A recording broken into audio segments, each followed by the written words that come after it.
All right, guys.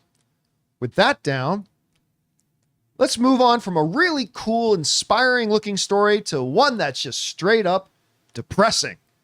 The Philadelphia Eagles. Now look, the Philadelphia Eagles just had one of the most bizarre situations I've seen in football in the last little while, where head coach Nick Sirianni got into a yelling match with Philadelphia's own fans, which you know is going to go over great with Philadelphia fans. Now, look, for a bit of context here,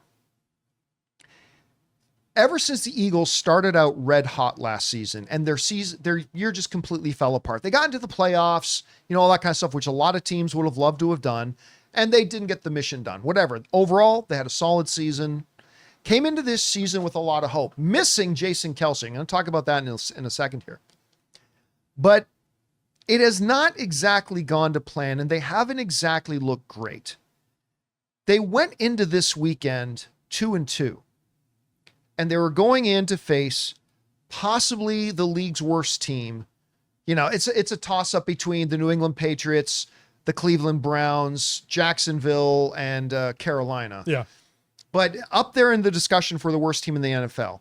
And I said last week on this show, if Philadelphia loses this game, they're going to be getting another coach. Nick Sirianni's going to be gone. Some people thought I might have been overreacting. I was not overreacting. I honestly think if they had lost that game to arguably the worst team in the league, when they have not looked convincing, they have not looked good. Jalen Hurts still looks pretty good, but he's digressing. Yeah.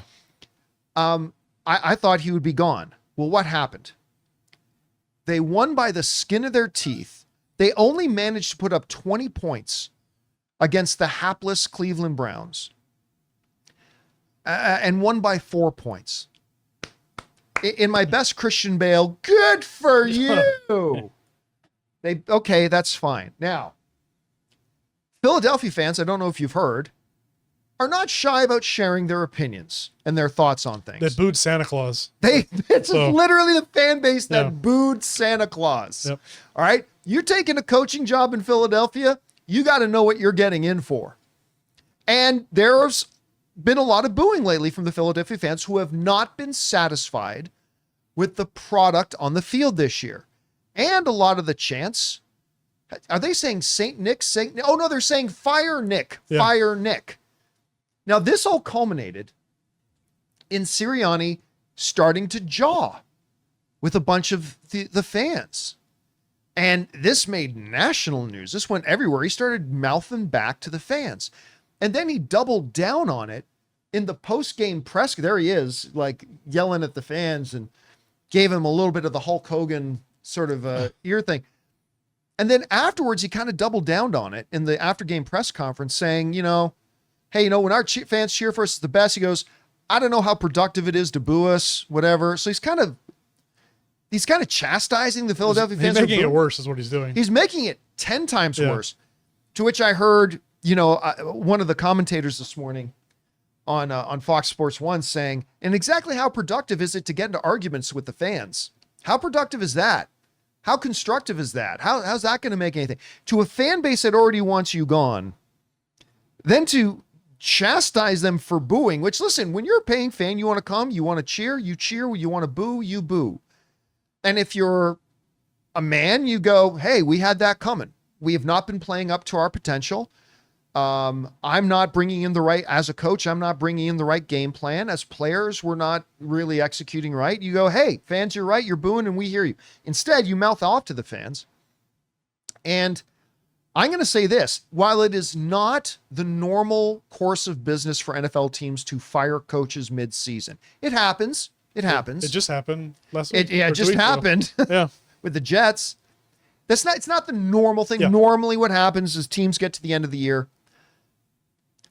I don't know that Nick Sirianni is going to be the head football coach of the Philadelphia Eagles by the time we get to the final game of the season.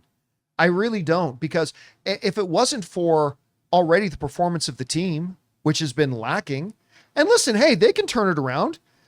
They've got 4 winnable games coming out. I'm not saying they're going to go 4-0, but they got 4 winnable games coming out. They got the New York Giants.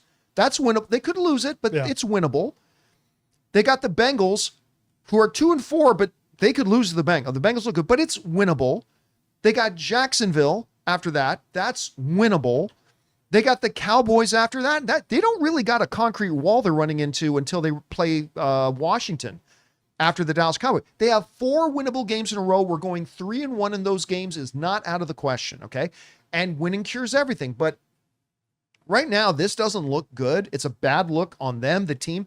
And I'm going to say this. I think everybody has underestimated the negative impact losing Jason Kelce from this team was going to have on this team. We see it on the field. That offensive line, no longer the dominant force that they used to be. I forget the kids, the Jason Kelce's protege, who's now playing center. I forget his name. He'll be fine. He'll be fine. But you can just see it. The offensive line is not the dominant force that it was.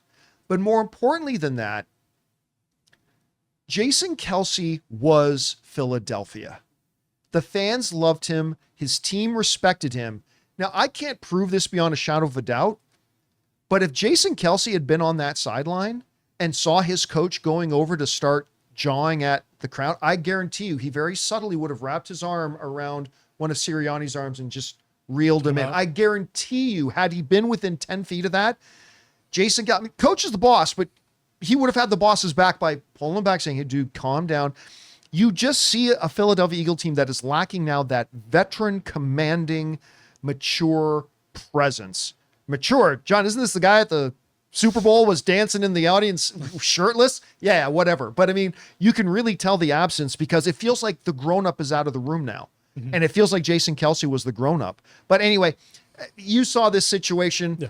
How bad is this? How maybe I'm overemphasizing how bad it is. How do you see it?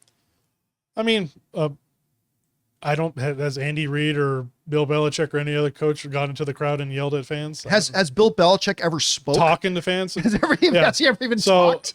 I don't think it's good. I know Sirianni has like a fiery personality. I know in the locker room, the players like him amping them up and stuff. But I do think there's a time and place for it, and doing it to the fans is definitely not the place for it. And is there a worse city to do that in than Philadelphia? I mean, like I said, the Boo Santa Claus, all that stuff. Like the Philly fan base is brutal. I mean, most fan bases are brutal, but Philly, especially New York, part of the problem, their offense is only averaging basically 18 points a game. They had 34 against the Packers, but they haven't really done much after that. I think a lot of that is what you're saying with Kelce. Their receiver AJ Brown was out too. He came back this week finally. I just think there's high expectations and they're not meeting them. They went, to a Super Bowl. They had a good start last year and then the kind of wheels fell off. Same thing this year. We'll see. They're luckily the NFC East is not great, so they can still hang around with these other teams. I mean, yeah, the this Commanders is ridiculous. They could win the division, right? Yeah, they could still come back. I mean, they're not getting. Well, no, Washington's going to win the division, but like you're saying, that tush push is a big deal. They never missed that when Kelce was there. No, it was so much automatic. The league thought about making a rule against it. Now they're not getting it as much. So some of these things where they're going for it on fourth or red zone or whatever, they got to change the play. They're not getting those points. So I think it is a big deal. I know he's definitely on the hot seat. They need to keep winning, but this doesn't help him get over with the fans at all. They're going to boo him worse probably the next game. Oh, they're going to be merciless against him. Nick's going to be louder, so he's not going to take that well, I'm sure. So, well, here's the good news for them. They don't play at home again until November 10th. So their next game is on the road against the Giants, and their next game after that is on the road against Cincinnati. Now, let's say, although I think that Bengals game is going to be a tough game for them to win, but let's say the Eagles win those next 2 games and then come home likened unto a legionnaire general of Rome coming back after hailing victories. Winning in the NFL cures everything. It does. And maybe that'll soften the reception he gets. But I'll tell you what, they lose even one of those games. Let's say, heavens forbid, they lose against the Giants and the Bengals, which again, I think they may lose that game against the Bengals. And they come home after a couple of weeks away, after yelling at the crowd. I think that stadium is going to be merciless, like absolutely merciless. And now, fortunately for them, that home game is against the Jags. So that's just That what the helps. doctor Yeah, ordered, that helps. right? That's Yeah. just what the doctor ordered, but we'll see what happens. Anyway, guys, question is for you. What do you think about this situation in Philadelphia where now the coach is mouthing off to the fans? In a lot of other cities, I think there's some cities where maybe that's not a big story, but in Philadelphia, that is like an unpardonable sin. Whatever you guys think, jump down to the comments section below and let us know your thoughts.